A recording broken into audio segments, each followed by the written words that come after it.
নমস্কার, আমি মিঠু। শুরু করছি নজরে রাজ্য। সামনেই দুর্গাপুজো, শ্রেষ্ঠ উৎসবে মাতবে আপামর বাঙালি। একেবারে শেষ মুহূর্তের প্রস্তুতি সর্বত্র। ভিড় নিয়ন্ত্রণে তৈরি হচ্ছে শহরের অন্যতম গুরুত্বপূর্ণ গণপরিবহন কলকাতা মেট্রো। কর্তৃপক্ষের আশঙ্কা এবার পুজোর দিনগুলিতে ভিড় গতবারকেও ছাপিয়ে যাবে। সেই আশঙ্কায় এখন থেকে একাধিক পদক্ষেপ করতে শুরু করেছে মেট্রো, যার মধ্যে উল্লেখযোগ্য ট্যুরিস্ট স্মার্ট কার্ড। পুজোর দিনগুলিতে বিশেষ এই কার্ড ইস্যু করবে কলকাতা মেট্রো, যার মাধ্যমে যাত্রীরা যতবার খুশি মেট্রোয় যাত্রা করার সুযোগ পাবেন।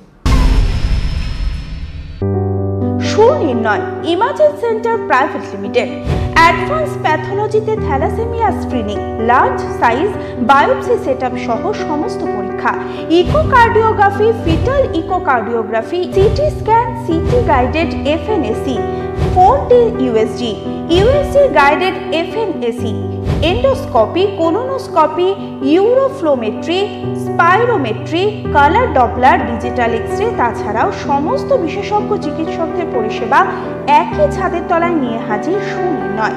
ঠিকানা 126/1 পিলখানা রোড, রানীবাগান, বহরমপুর, মুর্শিদাবাদ।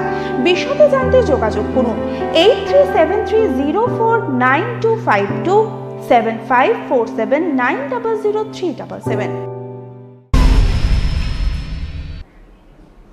খড়ের ওপর মাটির ছোঁয়ায় প্রতিমা তৈরি হয়ে থাকে। অন্যান্য সামগ্রী দিয়েও প্রতিমা তৈরি নতুন কিছু নয়। তবে এবার পুজোয় কলকাতার বিশেষ চমক, আটা দিয়ে তৈরি হচ্ছে প্রতিমা।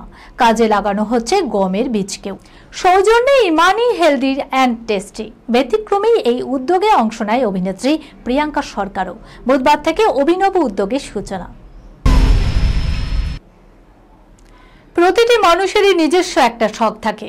কারোর শখ ছবি আঁকা, তো কারোর বই পড়া, আবার কারোর মাছ ধরাও। শখ একজন ব্যক্তিকে যাবতীয় চিন্তা ভাবনা থেকে দূরে রাখতে সাহায্য করে। অভিনয় এবং রাজনীতিতে এসেও নিজের পুরনো সেই শখ এখনো ভুলে যায়নি সুপারস্টার দেব।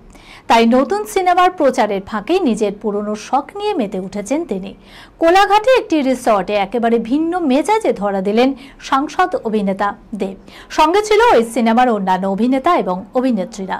সিনেমার প্রমোশনের ফাঁকে দেবকে দেখা গেল রীতিমতো ছিপ ফেলে মাছ ধরতে। সঙ্গে ছিলেন নায়িকা ইধিকা পাল ও অভিনেত্রী সোহিনী সরকারও। দেবের ছিপে উঠে আসে মাছও।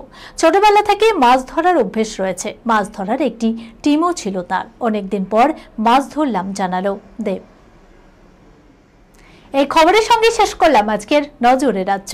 আপনারা দেখছেন টিভি 24 বাংলা। সংবাদ বিনোদন সারাদিন সারাক্ষণ।